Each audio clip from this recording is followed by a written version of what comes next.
Picture this. It's 8:01 a.m. on August 1, 2012.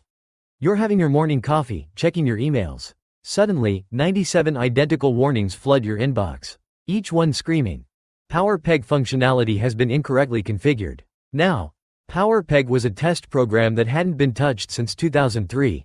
Back when we were all using flip phones and MySpace was actually cool. This code was supposed to be dead. Gone. Ancient history. But nope. There it was. Very much alive. And very, very angry. In exactly 1 hour and 29 minutes, this digital zombie was about to eat $440 million for breakfast.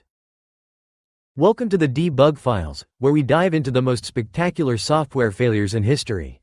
I'm your host, and trust me, you're gonna want to see how this one ends. Before we watch this dumpster fire unfold, you need to understand just how big Knight Capital was. Because when I say they were massive, I mean massive. Founded in 1995 by Kenneth Pasternak and Walter Riquet. Yes, his last name sounds like a tennis accessory. Knight Capital basically looked at human stock traders and said, yeah, computers can do this better. And they were right. By 2012, these guys were handling 17.3% of all trades on the New York Stock Exchange. Think about that. Every sixth stock trade in America went through Knight Capital. They moved 3.3 billion trades every single day. That's not a typo. Billion. With a B. With a huge B. When your grandma bought some stocks for her pension, when you panic sold during that market dip, when literally anyone clicked buy on their trading app. Knight Capital was probably the invisible hand making it happen. They had 1,450 employees, offices in 4 countries, and a market cap over $400 million. After 17 years of crushing it on Wall Street, they were basically considered invincible. Spoiler alert, they were not invincible. So our story kicks off in June 2012 when the New York Stock Exchange announces this new thing called the Retail Liquidity Program. Catchy name, right? The goal was to give regular people like us better prices on stock trades. Noble cause. For Knight Capital, this was supposed to be just another Tuesday. They'd integrated with hundreds of new trading programs over the years. Their system, called SMARS, which stands for Smart Market Access Routing System, and someone really forced that acronym, was built specifically to handle these kinds of updates. And SMARS wasn't some janky startup code held together with duct tape and prayers. This was a beast. It could slice up huge orders, route them to different exchanges, get you the best prices, and execute millions of trades per second. It used a binary protocol because JSON is for humans and humans are slow. This thing spoke pure machine language at basically light speed. The update seems simple enough. Recognize a new order type, repurpose an old flag in the protocol, specifically flag position 27, which used to belong to something called PowerPeg. Now, if you're a developer and you just heard, repurpose an old flag, you should be feeling a disturbance in the force right now. Reusing old flags in legacy code is like building a house on an ancient burial ground. Sure, it seems fine, but you're basically inviting ghosts to a party and acting surprised when they show up.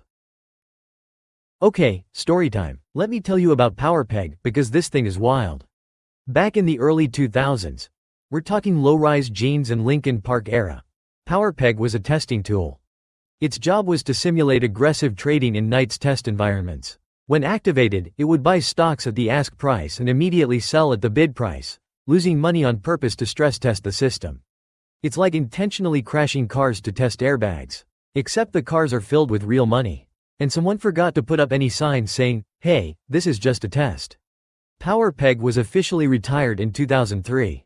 But here's the thing about legacy code in financial systems, it's like nuclear waste buried in the desert. Just because you stop using it doesn't mean it disappears. It just sits there, waiting, plotting its revenge. And here's where it gets absolutely bonkers. In 2005, someone was refactoring the codebase and accidentally broke part of PowerPeg. Specifically, the part that reported, hey, I finished that trade. Back to the system. And since PowerPeg was supposedly dead code anyway, they just deleted the test failures and moved on. So now we have a zombie trading algorithm that can execute trades but can't tell anyone it's done. It's like a robot that can't feel pain. It'll just keep going, forever, buying and selling, until the heat death of the universe. Or until it destroys a $400 million company. Either way, really. Fast forward to the evening of July 31, 2012. Knight Capital is deploying the RLP update to production. They've got 8 SMARS servers that all need the new code before market open. At 8 p.m., an experienced technician starts the deployment. This isn't some intern on their first week. This is a seasoned pro who's done this hundreds of times. Server 1. Updated. Server 2. Updated. Servers 3 through 7. All green lights, baby. And then, Server 8 just didn't get updated. Now, you're probably screaming at your screen right now. How do you forget one server? And honestly, fair question. Was it fatigue? Distraction? Did someone get a text and lose count? We'll literally never know. What we do know is that the deployment checklist was marked complete. They validated the RLP code. They ran test orders. And since 7 out of 8 servers would handle most orders correctly, everything looked fine. Nobody noticed Server 8 was still living in 2003, running old code and waiting to ruin everyone's day. The team went home, got some sleep, probably watched some TV, completely unaware they just armed a financial nuclear weapon. 8:01 a.m. Those 97 emails hit the operations inbox. PowerPeg is misconfigured. PowerPeg is misconfigured. PowerPeg is. But here's the tragic, infuriating part. This monitoring system had cried wolf so many times. The ops team had seen these false alarms before. It was basically the spam folder of alerts. So they ignored it. It's 9:30 a.m. The opening bell rings. Time to make some money. The first RLP orders start flowing in. Servers 1 through 7 are handling them perfectly. Everything's working exactly as planned. Then an order hits Server 8. And Server 8 looks at that flag in position 27 and goes, "Oh. I know this one. This is PowerPeg. Time to go absolutely feral." Here's what happened. A customer wanted to buy 100 shares of Berkshire Hathaway. Normal order. Server 8 executed it, but because of that broken code from 2005, it didn't record the trade as complete. So it tried again, and again, and again. Each order spawned a child order. Each child spawned more children. It was like algorithmic cancer. Exponential, uncontrollable growth consuming everything in its path. Within seconds, Knight Capital was buying millions of shares across 154 different stocks. We're talking hundreds of millions of dollars in positions they never wanted, never approved, and definitely couldn't afford. The server was executing thousands of trades per second using actual real money in the actual real market. This wasn't a drill. This wasn't a test environment. This was Wednesday morning on Wall Street and someone had just accidentally launched a financial missile. 9:31 a.m. 1 minute into market open. Knight's risk management dashboard lights up like a Christmas tree in Times Square. Trading volumes are off the charts. Position sizes are climbing faster than Elon Musk's Twitter follower count. Money is evaporating at a rate that would make a casino blush. But here's where human psychology kicks in and makes everything so much worse. The numbers were so impossibly insane that people couldn't believe them. One trader later said he looked at his screen showing Knight had just bought $300 million worth of stock in 30 seconds and thought, nah. That's gotta be a bug in the dashboard. It was not a bug in the dashboard. Meanwhile, absolute pandemonium across Wall Street. Stocks are jumping and crashing like they're on a trampoline. Wizard Software, this tiny company nobody's heard of, jumps 300% in minutes. Other stocks are cratering just as fast. Market makers are calling each other, dude, what is happening right now? By 9:34 a.m., NYSE surveillance has identified Knight as the source. They call Knight directly. Hey, are you aware you're executing approximately 1,000 trades per second? That's literally impossible. We're watching it happen right now. Shut it down. Knight's engineers are sprinting between server rooms. The head of technology is probably sweating through his shirt. They're trying to figure out which server is the problem, but the dashboard shows trades coming from everywhere. Every single second. Costs millions. By the time it's over, PowerPeg has executed 4 million trades. They're long $3.5 billion in 80 stocks. Short $3.15 billion in 74 others. Their entire cash reserve is $365 million. Quick math. They're approximately $6.3 billion in over their heads.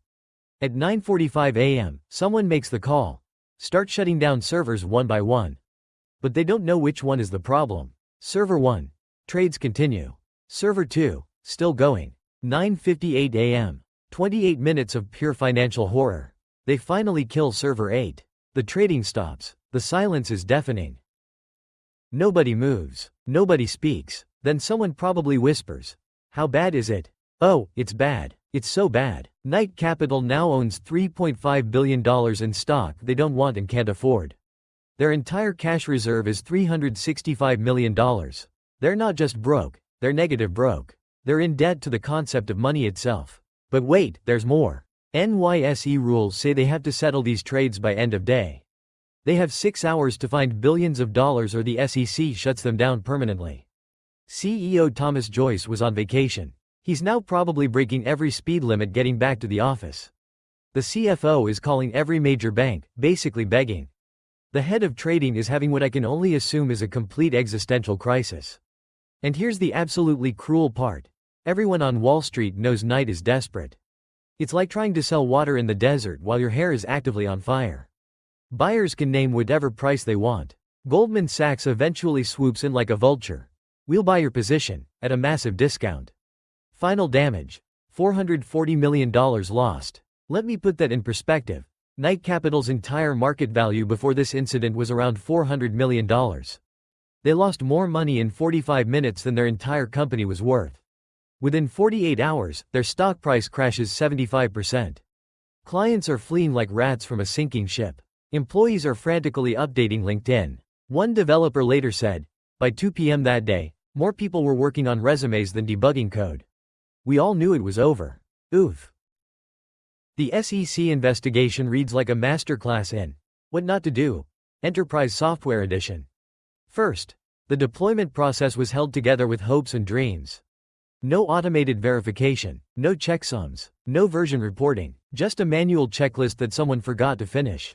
Second, why was PowerPeg still there? Dead code should be deleted, not disabled. This is like leaving loaded guns lying around because you removed the trigger. Eventually, someone's gonna figure out how to make it go bang. Third, those 97 emails weren't false positives. They were screaming that something was wrong. But the team had alert fatigue, so they hit ignore faster than you skip YouTube ads. Fourth, zero circuit breakers. When trading volumes exceeded normal by 10,000%, the system just kept chugging along. It's like a car with no brakes. Works great until you need to, stop. Fifth, repurposing flag 27 was architectural malpractice. Using the same flag for different things on different servers is like using the same key for your house and your car. Fine until you accidentally try to drive your house to work. The numbers are staggering, but behind that $440 million loss were real people whose lives got absolutely wrecked. 400 employees lost their jobs. Not Wall Street executives with golden parachutes. Developers, support staff, operations people who'd built their entire careers at Knight. Many had their retirement savings in Knight stock. That stock? Now worth approximately as much as toilet paper. Thomas Joyce, the CEO who'd built Knight into a powerhouse, had to sit in front of Congress and explain how 17 years of success got obliterated in 45 minutes. He resigned within months. I imagine his LinkedIn still says, it's complicated. Knight Capital, which handled 11% of all U.S. equity trading, had to beg for emergency funding just to survive the week. They got $400 million from investors, but existing shareholders got diluted by 75%. Translation. If you owned Knight stock, you just lost 3/4 of your investment overnight. By July 2013, less than a year later, Knight Capital ceased to exist. They got acquired by competitor Getco for basically nothing. The Knight Capital name went from Wall Street powerhouse to that cautionary tale professors tell in computer science classes. Brutal. The Knight Capital disaster changed software deployment forever. Here's what we learned the very hard way. Lesson 1. Delete dead code. Don't disable it. Don't comment it out. Delete it. Your code editor has version control. Use it. If you need that code later, Git will remember. Unlike humans, who apparently forget very easily. Lesson 2. Automate deployment verification. Every server should report its version. Any discrepancy should trigger sirens, flashing lights, and preferably a voice yelling, no. No. No. No. No. Lesson 3. Feature flags with kill switches are non-negotiable. When Knight's engineers realized something was wrong, they should have been able to disable RLP with one command. Instead, they played whack-a-mole with 8 servers while watching millions of dollars evaporate. Lesson 4. Circuit breakers aren't optional. When any metric exceeds normal by 10x, stop everything. Require human confirmation to continue. Because computers are very good at being confidently, catastrophically wrong. Lesson 5. Never repurpose protocol elements. I know it's tempting to reuse that old field or flag. I know memory seems expensive. But you know what's more expensive? Bankruptcy. Bankruptcy is more expensive. Lesson 6. Respect your alerts. If your monitoring system cries wolf too often, fix the monitoring system. Don't train your team to ignore warnings. That's how you end up ignoring the one warning that actually matters. The Knight Capital disaster sent shockwaves through the entire financial tech industry like a nuclear bomb made of embarrassment. Within weeks, every major trading firm was reviewing their deployment procedures with the intensity of a paranoid detective. NYSE implemented new circuit breakers specifically designed to halt runaway algorithmic trading. The SEC strengthened regulations, requiring CEO-level sign-off on risk controls. You know it's bad when the government steps in and says, maybe we should have some rules here. The phrase, Knight Capital scenario, entered Wall Street vocabulary faster than YOLO entered teenage texting. Risk committees now specifically ask, what's our Knight Capital prevention plan? And if your answer is, we don't have one, congrats, you're about to write one. But the biggest change was cultural.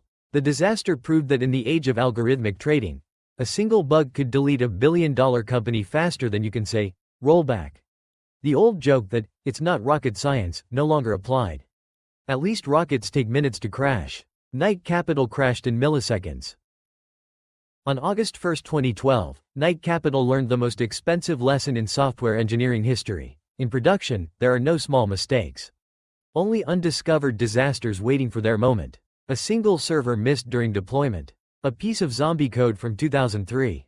A repurposed flag. Each decision seemed totally reasonable at the time. Together, they created a perfect storm that turned 17 years of success into a 45-minute horror show. So the next time you're about to deploy code to production, remember Knight Capital. Remember that somewhere in your codebase, there might be a power peg. Dormant, patient, waiting to wake up and ruin everyone's day. This has been the Debug Files. If you're a developer, QA engineer, in DevOps or anyone who's ever nervously clicked, deployed to production, stay tuned. Because next time, we're investigating an even more spectacular failure. The Ariane 5 rocket disaster, where a single integer overflow turned $370 million worth of spacecraft into the world's most expensive fireworks display. Seriously, it's amazing. What's the worst deployment disaster you've witnessed? Drop your horror story in the comments below. Misery loves company, and I want to read about your pain. Until next time. Test everything, trust nothing, delete your dead code, and for the love of all that is holy, verify your deployments. Peace out.